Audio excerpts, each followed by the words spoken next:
Hai halo sahabat pecinta catur, kembali lagi di Catur Talk Indonesia.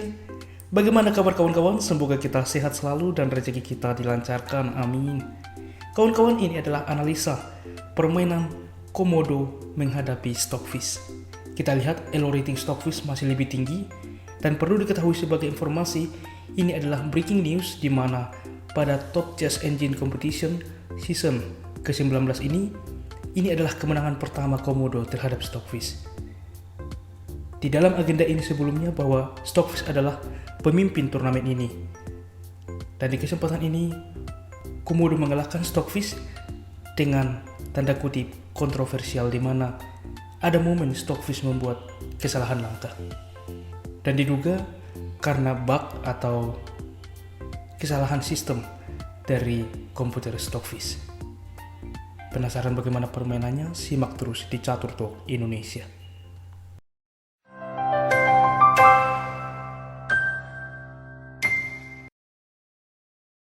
Baiklah kawan-kawan, kita langsung ke permainan. Di sini Komodo putih memulai langkah dengan pion ke-4, pion ke-5, pertahanan Sisilia.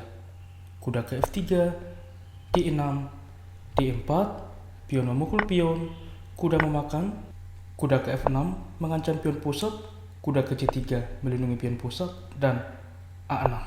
Ini adalah variasi penting, variasi Najov dalam Sisilia defense. Gajah ke E3, E6. F3 mempersolid pion, B5 dengan persiapan vencendo gajah, menteri ke D2, dan di sini teman-teman, percaya atau tidak, mainland bahkan dari Stockfish menyatakan bahwa biasanya dengan kuda berkembang atau dia gajah. Namun rupanya di sini menteri ke C7, sehingga langkah menteri ke C7 yang tidak lazim dilakukan oleh Stockfish di dalam variasi Sisilia seperti ini dinyatakan sebagai kontroversial, ada kesalahan sistem. Putih melanjutkan dengan rokade, kuda ke D7, yaitu dengan harapan ke depan kuda satunya lagi yang berpindah ke C6. A3 langsung mengontrol pion, B tidak maju ke depan, gajah ke B7, raja ke B1, kuda ke C6.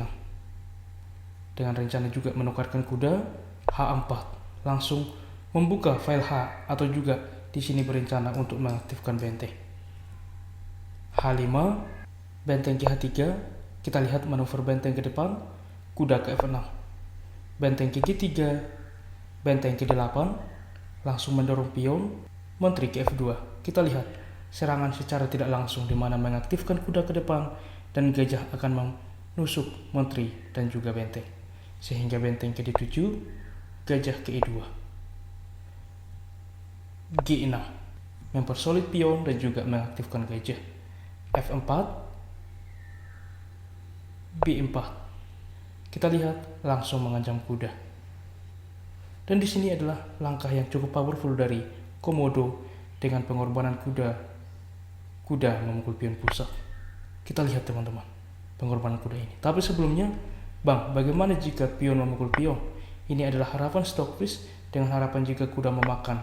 Dan kita lihat di sini membuka 2 kali mengancam pion dan setelah gajah melindungi pion, dan kita lihat permainan cukup sebanding. Oleh karena itulah Komodo memainkan kuda memukul pion, dan ini langkah terbaik kawan-kawan. Setelah pion memakan, benteng memukul pion. Kita lihat di sini mengancam kuda. Benteng ke F7. Apabila di posisi ini coba kita lihat, semisal pion memukul kuda, maka dapat dilanjutkan dengan benteng memukul kuda. Dan di sini mengancam pion sehingga kuda ke 8 untuk melindungi pion, maka ada F5. Pion ke E5 tidak menerima, ada gajah ke B6, dan kita lihat di sini juga mengancam menteri ke B8.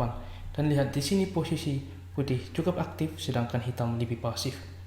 Sehingga kita kembali, Stockfish memainkan dengan benteng ke F7. Maka pion memukul pion, kuda memakan, gajah ke B6, langsung mengancam menteri ke C8. Maka coba kawan-kawan Anda pause video ini, temukan taktik kombinasi putih di posisi seperti ini. Bagaimana kawan-kawan?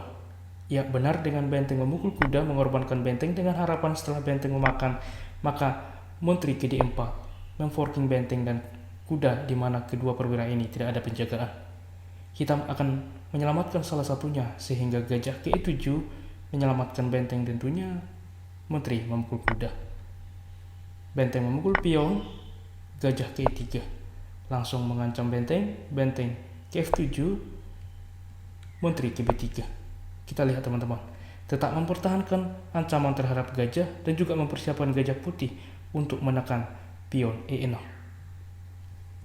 Benteng ke G7, gajah ke C4. Benteng ke G6 melindungi pion, gajah ke F4. Kita lihat 2 kali mengancam pion. Apa yang harus dilakukan oleh hitam? Hitam memainkan benteng ke F7, tentunya langkah terbaik. Apabila di posisi ini E5 bang, maka jelas benteng hilang dengan skak. Putih sangat unggul, dan apabila di posisi ini, semisal ada yang berpikir menteri ke D7 melindungi kedua pion, maka gajah memukul pion. Gajah memakan E5. Kita lihat di sini gajah terpaku. Dan kita kembali ke partai aslinya. Sehingga hitam memainkan dengan raja ke F7. Gajah memukul pion, benteng ke D8 langsung memaku gajah. Benteng ke F1 skak. Di sini benteng menutup, tentu langkah terbaik. Apabila mencoba raja berpindah, maka gajah hilang ya. Oleh karena itulah benteng menutup, benteng memukul benteng, gajah memakan E5. Gajah memukul pion, gajah ke E2 langsung mengancam pion ke depan. Apa yang harus dilakukan oleh hitam? Di sini gajah ke G5. Apabila di sini semisal raja melindungi pion, maka gajah ke D3 skak.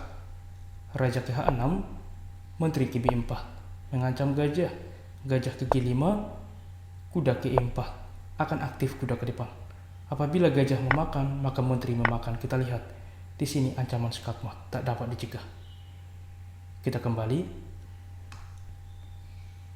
Sehingga di posisi ini gajah ke G5, kuda ke A4. Lihat langkah ini kawan-kawan, mengaktifkan kuda dengan tempo ke depan, mengaktifkan menteri dan mengancam gajah. Sehingga H4 mencegah menteri aktif, maka kuda ke B6 mengancam menteri. Setelah menteri berpindah ke C6, kita lihat satu-satunya pelarian bagi menteri, maka pertama-tama gajah ke H5 skak, yaitu dengan jelas menjauhkan raja, maka gajah ke F3, gajah pun akan hilang. Menteri ke B5, gajah memukul gajah. Penukaran menteri A5. Kuda ke C4 kembali mengancam pion, gajah ke F4. Kuda memakan pion, benteng ke D7 mengancam gajah. Gajah ke C8, benteng ke D8. Gajah memukul pion, benteng ke E8. Gajah ke D7, benteng ke D8. Gajah ke H3 mempersolid pion, benteng ke A8 mengancam kuda.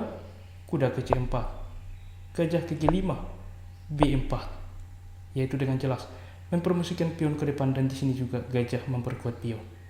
Benteng ke A4, gajah ke D7 mengancam benteng. Di mana setelah benteng ke A7 dan pion ke E6, di sini hitam menyerah atau Stockfish menyerah karena jelas salah satu pion akan promosi.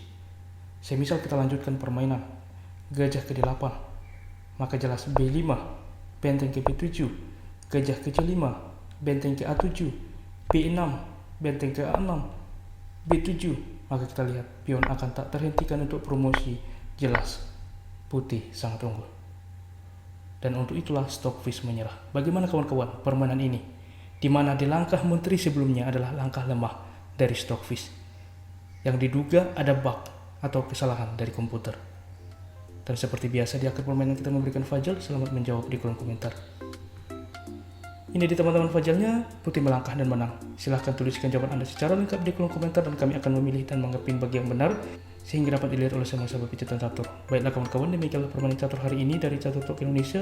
Jika kawan-kawan menyukai konten catur seperti ini, mari kita support channel ini dengan cara like, subscribe, dan share. Dan mari tentunya kita support terus percaturan kita Indonesia yang semakin jaya. Salam Catur Talk Indonesia, sampai jumpa di video berikutnya. Keep sharing and keep loving. Bye-bye.